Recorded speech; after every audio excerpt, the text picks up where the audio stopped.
TDP అసంతృప్త నేత Mudraboina Venkateswararao U turn తీసుకున్నారు. మళ్ళీ సొంత గట్టుకి చేరుకున్నారు ముద్రబోయిన. టీడీపీ టికెట్ రాకపోవడంతో ఇండిపెండెంట్గా నామినేషన్ వేశారు. పార్థసారథిని ఓడిస్తానంటూ ముద్రబోయిన శపథం చేశారు.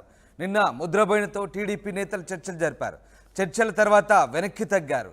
నిన్న రాత్రి నుంచి ప్రచారం నిలిపివేశారు. ఇండిపెండెంట్గా నామినేషన్ వేసే ముందు మళ్ళీ నేను అమ్ముడు పోను అంటూ కార్యకర్తల మీటింగ్లో హామీ ఇచ్చారు ముద్రబోయిన. కానీ తిరిగి ఆయన సొంత గూటికి చేరుకున్నారు. తెలుగుదేశం పార్టీ నేతలు జరిపిన చర్చలతో సఫలీకృతం కావడంతో ముద్రబోయిన వెంకటేశ్వరరావు తిరిగి సొంత గూటికి చేరినట్లయింది. దీంతో నూజివీడులో రాజకీయాలు మళ్ళీ ఆసక్తికరంగా మారాయి. రాజేష్ జాయిన్ అవుతున్నారు. రాజేష్, ముద్రబోయిన వెంకటేశ్వరరావు మళ్ళీ నేను అమ్ముడు పోను అంటూ కార్యకర్తల మీటింగ్లో హామీ ఇచ్చిన వెంటనే అటు తెలుగుదేశం పార్టీలో మళ్ళీ సొంత గూటికి చేరారు. ఏం జరిగింది? ఆయనతో జరిపిన చర్చలు ఏ రకంగా సఫలీకృతమయ్యాయి? అంటే ఇండిపెండెంట్గా ముద్రబోయిన వెంకటేశ్వర ఆల్రెడీ 24వ తారీఖు నామినేషన్ దాఖలు చేశారు. అయితే ఆయన నిన్న కాక మొన్న కూడా ఒక వీడియో రిలీజ్ చేశారు. తాను అమ్ముడుపోయానంటూ, తనకు కొంతమంది డబ్బులు ఎర్రజూపారంటూ, తాను అమ్ముడుపోయానంటూ కొంతమంది మాట్లాడుతున్నారు, వాళ్ళ సంగతి తెలుస్తాను, అలాంటి ఊహాగానాలను ఎవరు నమ్మొద్దంటూ కూడా ఆయన ఒక వీడియోని రిలీజ్ చేస్తారు. అయితే ఇప్పుడు అనూహ్యంగా నిన్న రాత్రి టీడీపీ నేతలతో ముద్రబోయిన చర్చలు జరిపారు. చర్చలు సఫలం అవడంతో ఆయన విత్డ్రాల్ చేసుకోబోతున్నారు. ఆయన నామినేషన్ విత్డ్రాల్ చేసుకోబోతున్నట్టు తెలుస్తుంది. పార్థసారథి గెలుపు కోసం పనిచేయబోతున్నట్టు తెలుస్తుంది. తిరిగి తెలుగుదేశం గూటికే ముద్రబోయిన వెంకటేశ్వరరావు వెళ్ళబోతున్నట్టు తెలుస్తుంది. అయితే ముద్రబోయిన 2014-19లో నూజివీడు నుంచి టీడీపీ తరఫున పోటీ చేసి అక్కడ సిట్టింగ్ ఎమ్మెల్యే ఉన్నటువంటి మేకా వెంకట ప్రతాప్ అప్పారావు చేతిలో ఓడిపోయారు. ఓడిపోయిన తర్వాత ఇక్కడ కృష్ణా జిల్లా ఉమ్మడి కృష్ణా జిల్లాలో పెనమలూరు ఎమ్మెల్యేగా ఉన్నటువంటి పార్థసారథి వైసీపీ వీడి టీడీపీలో రావడంతో అక్కడ సీట్ల అడ్జస్ట్మెంట్ కొంత పెనమలూరు ఆల్రెడీ బోడే ప్రసాద్ ఉన్నారు కాబట్టి అక్కడ అడ్జస్ట్మెంట్ నేపథ్యంలోనే నూజివీడికి పార్థసారథిని పంపించిన నేపథ్యంలో అప్పటి నుంచి ముద్రబోయిన వెంకటేశ్వరరావు కొంత అసంతృప్తి వ్యక్తం చేయడం, తర్వాత తెలుగుదేశం పార్టీ అధినేత చంద్రబాబు నాయుడిని కలిసిన తర్వాత కూడా ఆయన చల్లబడ్డారు, పార్టీలో కొనసాగుతారని ప్రచారం జరిగింది. కానీ తర్వాత అనూహ్యంగా ఆయన స్థానిక ఎమ్మెల్యేతో కలిసి జగన్ కలవడం, వైసీపీలో తీర్థం పుచ్చుకుంటారని కూడా ప్రచారం జరిగినప్పటికీ అనూహ్యంగా ఆయన ఇండిపెండెంట్గా బరిలో కంటే ఎన్నికల నామినేషన్కి 4 రోజుల ముందు ఆయన తన నిర్ణయాన్ని ప్రకటించారు. ఇండిపెండెంట్గా పోటీ చేయబోతున్నట్లు.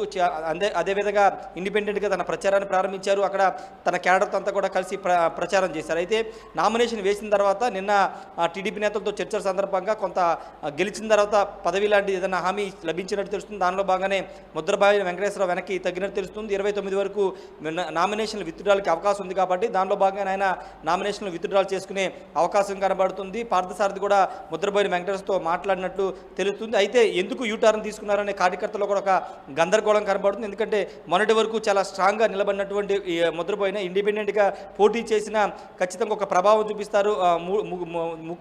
త్రిముఖ పోటీ అయితే నూజివీడులో ఉండే అవకాశం ఉన్న తరుణంలో ఎందుకు ముద్రబోయిన వెనక్కి తగ్గారని కార్యకర్తలు కూడా ఒక గందరగోళం కనబడుతుంది. అయితే ముద్రబోయిన నిర్ణయాన్ని ఖచ్చితంగా కార్యకర్తలు గౌరవిస్తారని ఆ పార్టీ నేతలు చెప్తున్నారు. పార్థసారథి గెలుపు కోసం అందరూ కలిసి పనిచేసే అవకాశం అయితే కనబడుతుంది. ఇదే కాదు, అంటే ఇండిపెండెంట్గా తెలుగుదేశం పార్టీకి సంబంధించి కూటమిగా ఏర్పడిన తర్వాత సీట్లు రాని చాలామంది ఇండిపెండెంట్గా బరిలో దిగారు. కృష్ణా జిల్లా చూస్తే ముద్రబోయిన వెంకటేశ్వరరావు మాడుగుల సంబంధించి పిల్ల ప్రసాద్, చాలామంది ఉండి నియోజకవర్గంలో శివరామరాజు, ఇలా అనేక మంది ఎన్నికల నామినేషన్ కూడా దాఖలు చేసిన నేపథ్యంలో ఇప్పుడు టీడీపీ సంప్రదింపులు జరుపుతుంది వాళ్ళతో. ఎందుకంటే వాళ్ళు ఇండిపెండెంట్గా పోటీ చేయడం వల్ల ఇంపాక్ట్ తెలుగుదేశం పార్టీ అభ్యర్థి మీదే పడుతుంది కాబట్టి వాళ్ళతో సంప్రదింపులు జరిపి వాళ్ళ నామినేషన్ వెనక్కి తీసుకునేలాగా ప్రయత్నాలు అయితే చేస్తుంది. దాంట్లో భాగంగానే ఉమ్మడి కృష్ణా జిల్లా నూజివీడి నుండి నామినేషన్ దాఖలు చేసిన ఇండిపెండెంట్గా ముద్రబోయిన వెంకటేశ్వరతో తెలుగుదేశం చర్చలు సఫలమయ్యి ఆయన అయితే విత్డ్రా కాబోతున్నారు. అయితే ముద్రబోయిన గతంలో చేసిన వ్యాఖ్యలకు సంబంధించి ఆ వీడియో ఇప్పుడు సోషల్ మీడియాలో వైరల్ అవుతుంది. వైసీపీ నేతలు ఆ వీడియోని వైరల్ చేస్తున్నారు. నిన్న మొన్నటి వరకే తన గురించి మాట్లాడిన వాళ్ళని అంతు చూస్తాను, తన గురించి తప్పుగా మాట్లాడితే వాళ్ళ సంగతి తెలుస్తానని చెప్పిన ముద్రబోయిన వెంకటేశ్వర ఎందుకు సడన్గా ఈ నిర్ణయం తీసుకున్నారో సమాధానం చెప్పాలని కూడా చాలా మంది చెప్తున్నారు. మరి ఇంకా అఫీషియల్గా అధికారికంగా ఆయన పూర్తి స్థాయిలో అంటే విత్డ్రాల్కి ఇంకా ఎల్లుండి వరకు 29 వరకు సమయం ఉంది కాబట్టి ఈ 2 రోజులు ఆయన నామినేషన్ విత్డ్రాల్ చేసుకునే అవకాశం కనబడుతుంది. నిన్నే సంప్రదింపులు జరిగాయి కాబట్టి, చర్చలు జరిగాయి కాబట్టి ఈ రోజు లేదా రేపు ఇంకోసారి టీడీపీ నేతలతో మాట్లాడిన తర్వాత ఆయన నామినేషన్ అయితే విత్డ్రాల్ చేసుకునే అవకాశం కనబడుతుంది. విత్డ్రాల్ చేసుకున్న తర్వాత పార్థసారథితో కలిసి తెలుగుదేశం పార్టీ కోసం ఆయన పనిచేసే అవకాశం ఉంది. Ramdas. Yes, right. Thanks for the update Rajesh. ఇది నూజివీడు నియోజకవర్గ నేత ముద్రబోయిన వెంకటేశ్వరరావు యూటర్న్ తీసుకున్నారు. మళ్ళీ సొంత గూటికి చేరుకున్నారు. టీడీపీ టికెట్ రాకపోవడంతో ఇండిపెండెంట్గా నామినేషన్ వేశారు. పార్థసారథిని ఓడిస్తానంటూ ముద్రబోయిన శపథం చేశారు. నిన్న ముద్రబోయినతో టీడీపీ నేతలు జరిపిన చర్చలు సఫలమయ్యాయి. చర్చల తర్వాత ఆయన వెనక్కి తగ్గారు. నిన్న రాత్రి నుంచి ప్రచారం నిలిపివేశారు. ఇండిపెండెంట్గా నామినేషన్ వేసే ముందు మళ్ళీ నేను అమ్ముడుపోను అంటూ కార్యకర్తల మీటింగ్లో ముద్రబోయిన హామీ ఇచ్చారు. అయితే ఆయన తాజాగా యూటర్న్ తీసుకున్నారు. ముద్రబోయిన అంతకుముందు ఏం మాట్లాడారు ఒకసారి చూద్దాం. కొన్ని రకాలైనటువంటి విమర్శలు నేను ఒక ఇండిపెండెంట్గా స్వతంత్ర అభ్యర్థిగా పోటీ చేశాను. సరే, పోటీ చేసిన దగ్గర నుంచి కూడా వాళ్ళు ఎందుకు భయపడుతున్నారు అనేది వాళ్ళకు తెలుసు. వాళ్ళ గురించి నేను ఎక్కువగా మాట్లాడదలుచుకోకుండా నా పని ఏదో నేను చేసుకెళ్తున్నాను. అయితే వాళ్ళు ప్రత్యేకించి మొన్నటి వరకు ఇక్కడ పార్థసారథి ఆయన కొత్తగా వచ్చినటువంటి ఆయన వైసీపీ వాళ్ళు ఇక్కడ నూజివీడు ఎమ్మెల్యే గారు వాళ్ళేదో డబ్బులు ఇచ్చి ముద్రబోయిన వెంకటేశ్వర గారిని ఇండిపెండెంట్గా పెట్టి వాళ్ళ సపోర్టుతో ఇక్కడ కావాలని ఇండిపెండెంట్గా వేసి తెలుగుదేశాన్ని ఏదో ఓడగొట్టాలని చెప్పేసి ఉద్దేశంతో మరి వాళ్ళు పెట్టి చేశారని చెప్పేసి నిన్నటి వరకు కూడా మరి ఇక్కడ ఉన్నటువంటి సారథి గారు ప్రచారం చేశారు. మీటింగ్లో కూడా మాట్లాడాడు. అది మీ మీడియాలో కూడా వచ్చింది, నేను చూసా. కానీ ఇవాళ నిన్న మొన్న నుంచి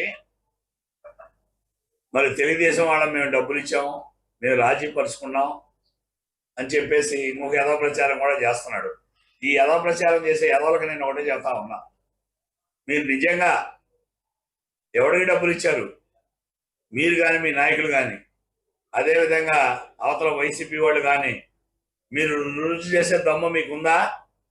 దమ్ము కానీ ఉంటే నీకు సిన్సియర్గా చెప్తున్నాను, మీరు ఎక్కడికి రమ్మంటే అక్కడికి వస్తాను. ఎవరు నాకు డబ్బులు ఇచ్చారు, నువ్వు ఇచ్చావా, వాడిచ్చాడా, ఎవడిచ్చాడు? ఇలాంటి పిచ్చి పిచ్చి మాటలు కానీ మాట్లాడారంటే ఇప్పటి వరకు కూడా మీకు అనేక సార్లు చెప్పా, ఇక చెప్పను. దానికి పరిష్కార మార్గం వేరే ఉంది. దానికి ఆ మార్గం కూడా నేను చూపిస్తాను త్వరలో.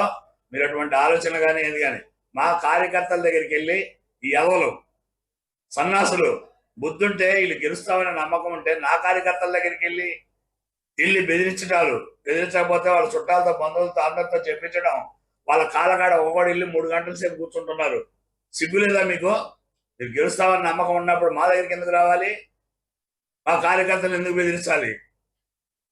ఆ నమ్మకం లేకనే నీ ఏడు పేద నువ్వు ఏడు మాట్లాడితే నన్ను కొన్నాను, ఆయన కొన్నాడు, నువ్వు కొన్నాను, లేకుంటే ఇంకెవడో కొన్నాడు, నేను ఏదో కొత్తలు మాట పోయిమాక మర్యాదగా ఉండదు. నీకు ఇదే వార్నింగ్ ఇస్తున్నాను.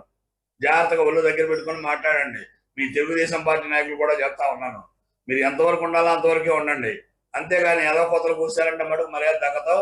అవసరమైతే మీరు ఎవరెవరు ఎక్కడ ఎంత అమ్ముడుపోయారో, ఏ ఎలక్షన్ ఎంతెంత తిన్నారో నా దగ్గర ఉన్న చిట్టా అవి కూడా బయట పెడతా. జాగ్రత్త. మీరు ఇంతవరకు మిమ్మల్ని గౌరవించా లేదు. మా ఆదినాయకుడు మా తెలుగుదేశం పార్టీ అధ్యక్షుడుగానే పిలుచుంటే ఆయన మాట్లాడమని ఒక ఎవరినో పంపించాడు. చెప్పానే వాళ్ళకి నా జరిగినటువంటి మర్యాద మీరు ఏ రకంగా చేశారో, ఆ మర్యాదకి అగౌరవపరిచారో ఇవన్నీ కూడా నేను చెప్పాను. చెప్పిన తర్వాత ఆయన మాట్లాడుతూ ఉన్నారు. అంతేగాని నేనేదో ఆయన డబ్బులు ఇచ్చాను, ఇంకోటి ఇలా డబ్బులు అమ్ముడుపోవడం అనుకో, ఆ డబ్బులు పోయేది అమ్ముడు పోయేది అది నీకు అలవాటు, కుటుంబానికి అలవాటు. మళ్ళీ అదే మాట మళ్ళా మాట్లాడితే మర్యాద కూడా ఉండదు. మీ ద్వారా అతను తెలియజేస్తున్నా.